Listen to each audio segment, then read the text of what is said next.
Hello, Travis Brown. Welcome to Revenue Radio. Thanks for joining. I'm Lauren Hawthorne, and I'm happy to have you. Excited to be here. Awesome. Well, as our new fractional CRO, we are so excited to work with you. I'd really like to introduce you to our audience. Can you please tell me a little bit about your background and kind of how you came to House of Revenue? Absolutely. So I have an interesting background. I was actually born and raised in LA. I'm not a transplant, which most people are here. And my entire family was involved in the entertainment industry. So both my grandfathers worked in entertainment, my parents worked in entertainment. So when I decided not to go to law school, I, of course, went into entertainment. And so I ended up at Paramount Pictures. I was there for several years doing domestic theatrical distribution, then went to 20th Century Fox doing international television distribution.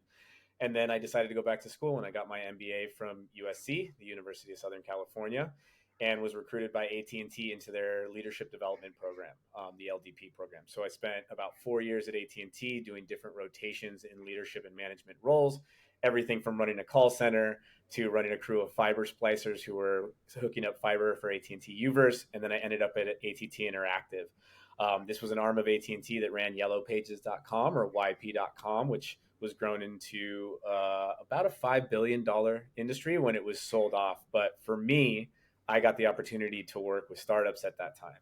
And so through that experience, we built out a ad network at AT&T, and I saw how startups operated, and I said, that's for me. And so around 2013, I left AT&T and T and I started work for startups of all different types, but primarily in media and entertainment, and ended up at WeTransfer actually around 2017, where I ran sales for North and South America in the APAC region, as well as their ad tech product. And then once again, around 2021, I broke off on my own to do fractional work. How I ended up here with House of Revenue, it's interesting. I've been following House of Revenue since it was Sales BQ.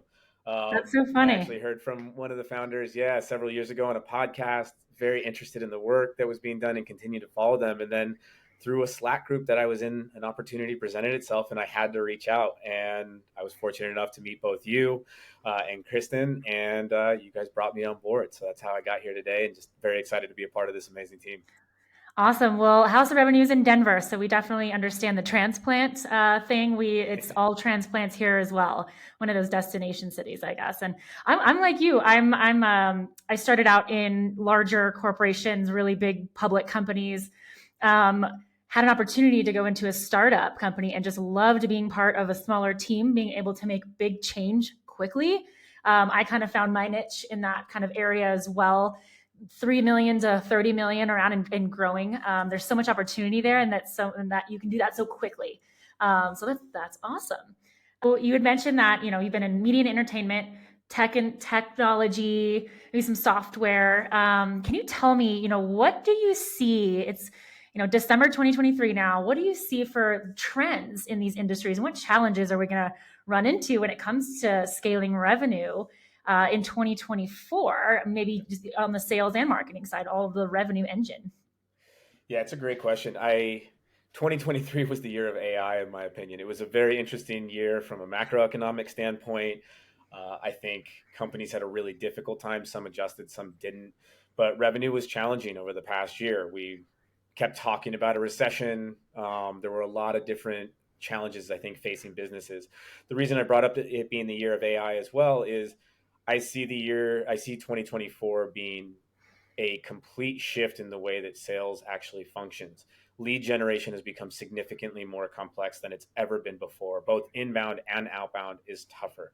Trying to reach your ICP and your prospect at the right time with the right message on the right channel is becoming more and more difficult. And the wealth, uh, frankly, the garbage, the amount of content that can now be produced through AI means we're all getting pinged with just message after message.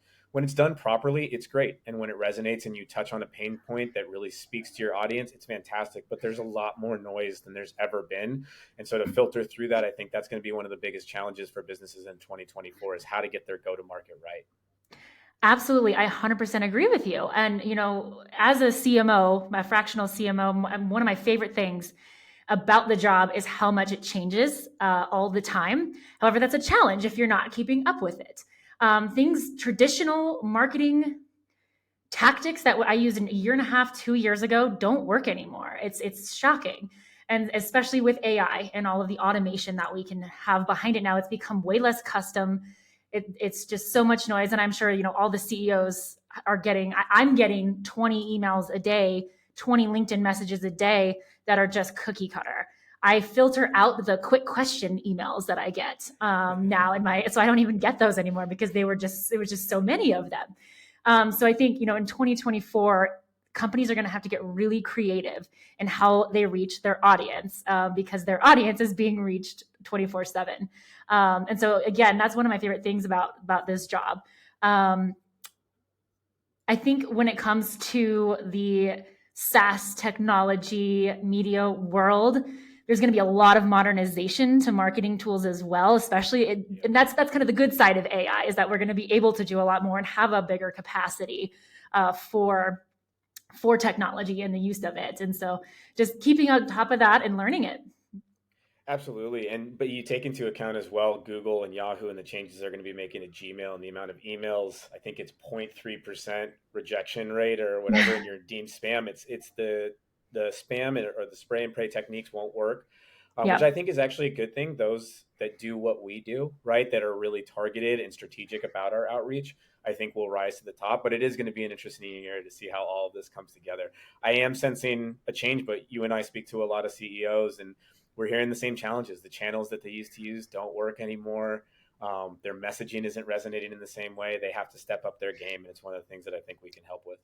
Yeah, I think two big things are going to emerge. Is one is thought leadership. I think salespeople, leadership have to be on top of it and have conversations and have real conversations and be on social media and be on LinkedIn, and the companies itself producing valuable content, not just a lot of content, is going to be big. And then just, yeah, customization of just forming relationships. We have, I had a company that have been working with for the last year. And while they used to do kind of the spray and pray emails, now it's like, I'm getting to know you on LinkedIn. I'm commenting on your stuff, and I'm getting to know what your challenges are as a CEO or as a leader. And so I think those are going to be two big trends coming up.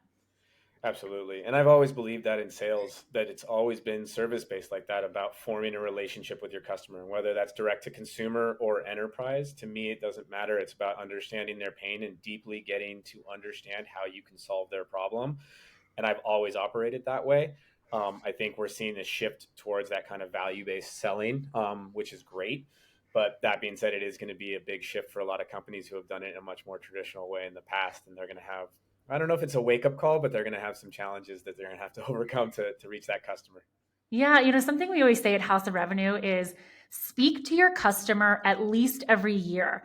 Because there may need to be some service and product pivots as well, not just the way that we talk to our customers. Like, always have those conversations, and that's something that I always tell marketers when I work with companies is get a voice of the customer interview, talk to 5 or 6 people, and say, like, what are your new challenges this year that didn't come up last year, and how can we help address those?